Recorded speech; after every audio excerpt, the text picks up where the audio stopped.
I do smell a rat. And I'd like to know why no one in the media is talking about the investigation or the fact that there should have been an investigation into whether or not Jeffrey Epstein was working for a foreign intelligence service. Let's say that. So that's really interesting. So look, you've studied into this. What is the evidence that he might have been? He is a textbook example of an access agent. You're, like I said the last time I was on the show, Piers, you're not going to recruit Bill Clinton. You're not going to recruit Bill Gates. You're not going to recruit Alan Dershowitz.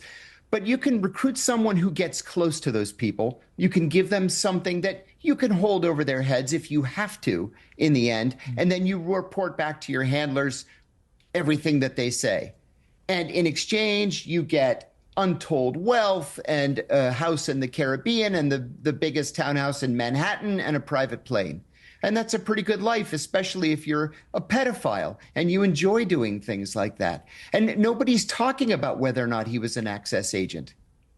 Yeah, I mean, that's really interesting. I mean, does the intelligence community believe that there is merit to that suggestion? Yes, it does. It does. But the problem here is the accusation is that he was an access agent for the Israelis. And that's something that the intelligence community really doesn't like to touch. Why? Because we have this special relationship with Israel, not like a Five Eyes relationship like we have with the UK, Canada, Australia, New Zealand, but this special relationship where we share so much, we provide so much, we work with the Israelis on issues all around the region, at least around the world, and on a handful of issues. Why upset the balance over one dead pedophile? Isn't it easier just to cover it up?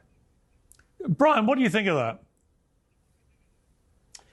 I believe that Jeffrey Epstein surrounded himself with a lot of powerful people. It is very, very possible that he could have been working for a government agency. Very, very possible as well. I would tend to agree with the fact that this needs to be investigated more. The media needs to talk about it more. And I don't think this is just a situation where Jeffrey Epstein was getting people to come on his island and sadly do horrible things to young girls. I think there's a lot more to this story. I think there's a lot of people hiding a lot of information. So I certainly agree with what he just said. I mean, Jack, one of the conspiracy theories I've seen online a lot in the last few days is it's not a coincidence that Netanyahu is coming to the White House, that he's been there, I think, 3 times in the last few months. He has a much better relationship with Trump now than they did when he pissed Trump off by going to see Biden and so on. And that suddenly the Epstein files disappear. If you were working as a conspiracy theorist and you bought into the idea that he was some kind of agent for the Israelis, which is not completely implausible, given all the connections he had. No, has there been some tacit agreement with Netanyahu to get rid of this problem? I mean, stranger things have happened.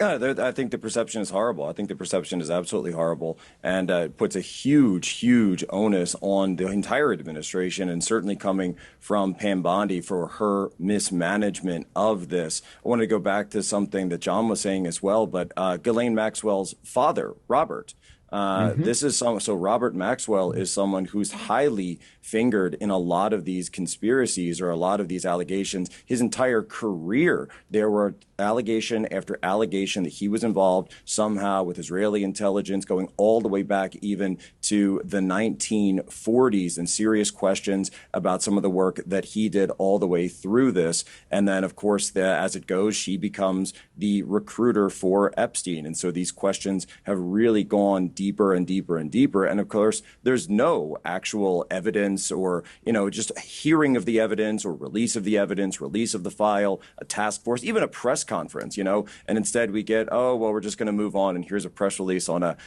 Sunday night when it's, it's a holiday here in the U.S.